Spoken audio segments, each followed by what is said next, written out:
We all know that Second Life is the place to simulate reality in nearly every realm. But when we heard about the first labor strike in the virtual world, we started to have some doubts. How could idle avatars influence the policy of a major company? And yet it is happening.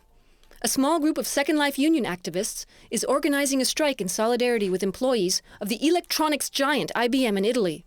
And yes, the Big Blue is getting nervous, as we learn from this next report from our editors Harley Kohime and Walt Stevenson. Lasciatemi cantare. Italia. It's well known for pasta and pizza, for beautiful cities such as Venice, for amore, and of course, for strikes. Sono un italiano. No wonder the first labor strike in Second Life is being organized in Italia. On Commonwealth Island, the headquarters of the committee, we meet Christine from the Global Union Network that is helping the Italian union organize the action against IBM. I think it's always good to show that that unions can adapt to new technologies, that unions are also becoming 2.0, 2.0, and that we should always strive to find new alternatives to get our points across to employers and get decent work for everyone. I think it's one of the models, as you say, it's one of the examples, and if it's successful, we will definitely try other actions in Second Life and in other places.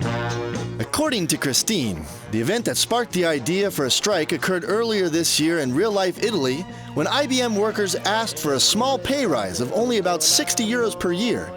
In response, IBM removed their employees' benefit package, which in turn resulted in a loss of 1,000 euros of income per year. So, seeing as IBM invests millions in Second Life and is extremely present in our virtual world, the UNI decided to take their protest to Second Life. So I mentioned about 18 countries have confirmed their participation.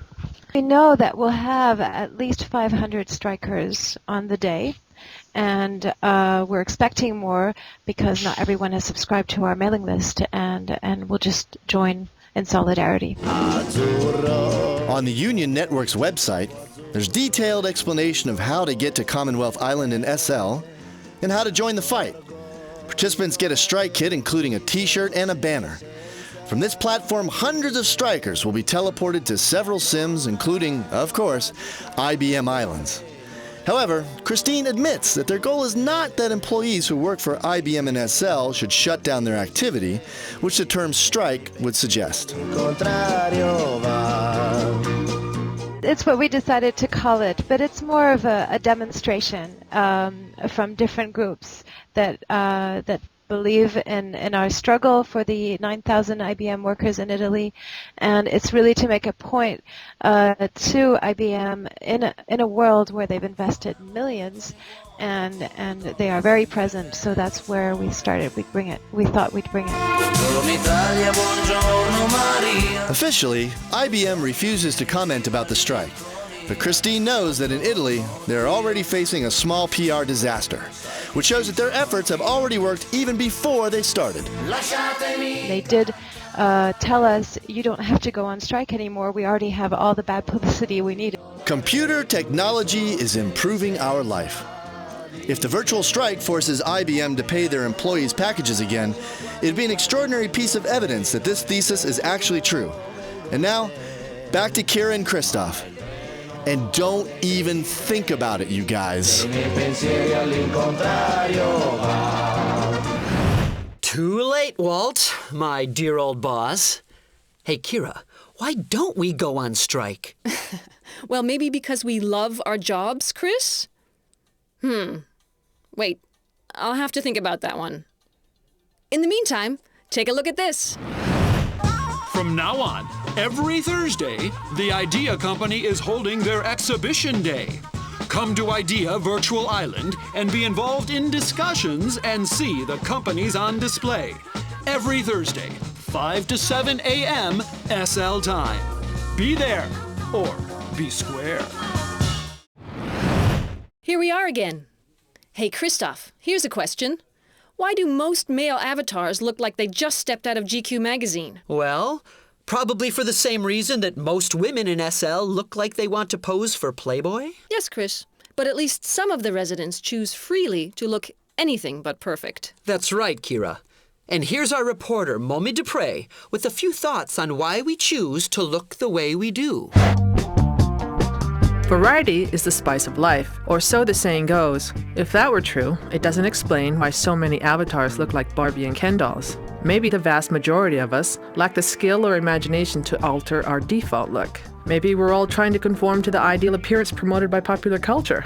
After all, the real world does serve as a metaphor for Second Life, and even Second Life, the official guide, claims appearance matters because, quote, presence in the virtual world is defined by your appearance, end quote.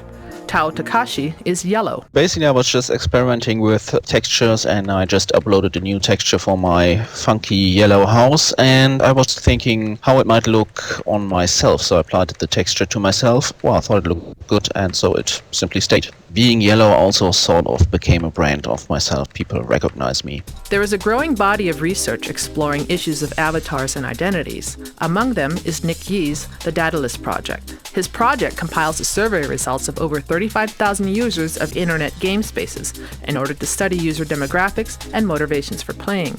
Yee was not available for comment, so I thought I'd do a little research of my own and talk to another avatar on the street. Everybody in Second Life is so beautiful. I decided to be a little bit outstanding in all this beautiness. I wanted to be a remarkable man. I think my visibility or how I am looking makes you remember Matthias Martinek. Those with neither the skill nor talent to create elaborate characters can opt to buy prefab or customized avatars that others design. I'm basing all my skills on real people. The most important part about making Avatar beautiful is the structure of the lips and the eyes. Beauty is more attractive than ugliness. What can I say? Fact is that beauty is selling more, and I want to provide my customers with what they want. That's basically what it is. Self-transformation is a necessary function of Second Life. Avatars are the means through which we traverse this universe, and we must either buy, customize, or create them ourselves. Who shall I be today? I'm feeling a bit flighty. No, maybe curious. Possibly festive? This is Mommy Dupre, reporting for Life4You News. Prost. Guda holt's aus, und mein Schlechten ist nicht schade, ja, Feiko, jetzt auch mal erst neue Ohren und schau mal weiter, aber schnell, denn wir haben unsere Zeit ja nicht. Prost, Mommy, and thanks. And why don't we all just have a beer now as well? It doesn't have to be as big as the Bavarian ones, because this has been Life4You for this week. I'm Kira Singh. And I am Christoph Broom. See you all next week. Until then, here's wishing you all a great Second Life.